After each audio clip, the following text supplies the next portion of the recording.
Another supposed proof often offered up by globe debaters involves alleged time and path issues with long-haul southern hemisphere flights.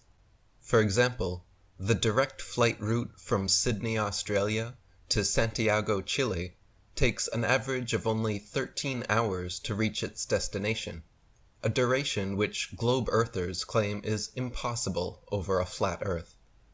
They say that since the Sydney to Santiago flights with US stopovers take twice as long to reach their destinations as the non-stop flights, that this proves the direct flights are not traversing the US and could not be completed so quickly over a flat Earth.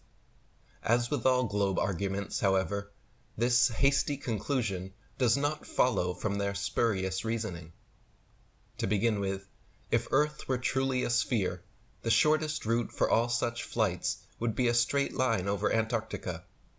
If this flight path was actually possible, it would cut off many hours and many hundred miles. But pilots are given the excuse that Antarctica is too cold to fly over, so not a single plane actually takes the shortest, fastest route over a spherical Earth. Now, even conceding this point, if Earth were truly a sphere, then the second shortest route for all such flights would be a straight shot due east or west over the Pacific, staying in the southern hemisphere for the entire flight. Refueling could even be done in New Zealand or other southern hemisphere destinations along the way, if necessary.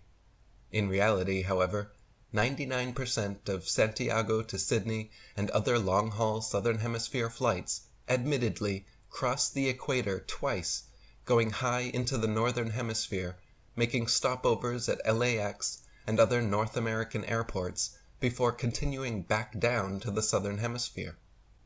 Here are a few more examples. On a globe, Santiago, Chile to Johannesburg, South Africa should be an easy flight, all taking place below the Tropic of Capricorn in the southern hemisphere. Yet every listed flight makes a curious refueling stop in Senegal near the Tropic of Cancer in the northern hemisphere first.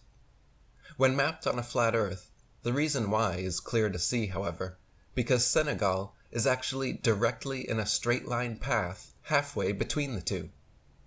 On a globe, Johannesburg, South Africa to Sao Paulo, Brazil should be a quick, straight shot over the Atlantic along the 25th southern latitude, but instead, nearly every flight makes a refueling stop at the 50th degree north latitude in London first. On a globe, Johannesburg, South Africa to Perth, Australia should be a straight shot over the Indian Ocean with convenient refueling possibilities on Mauritius or Madagascar. But in actual practice, most Johannesburg to Perth flights curiously stop over in either Dubai, Hong Kong, or Malaysia. On a globe, Cape Town, South Africa to Buenos Aires, Argentina should be a straight shot over the Atlantic following the same line of latitude across. But instead, every flight goes to connecting locations in the northern hemisphere first, stopping over anywhere from London to Turkey to Dubai. Such ridiculously wayward detours as these make no sense on the globe, but make perfect sense and form nearly straight lines when shown on a flat Earth map.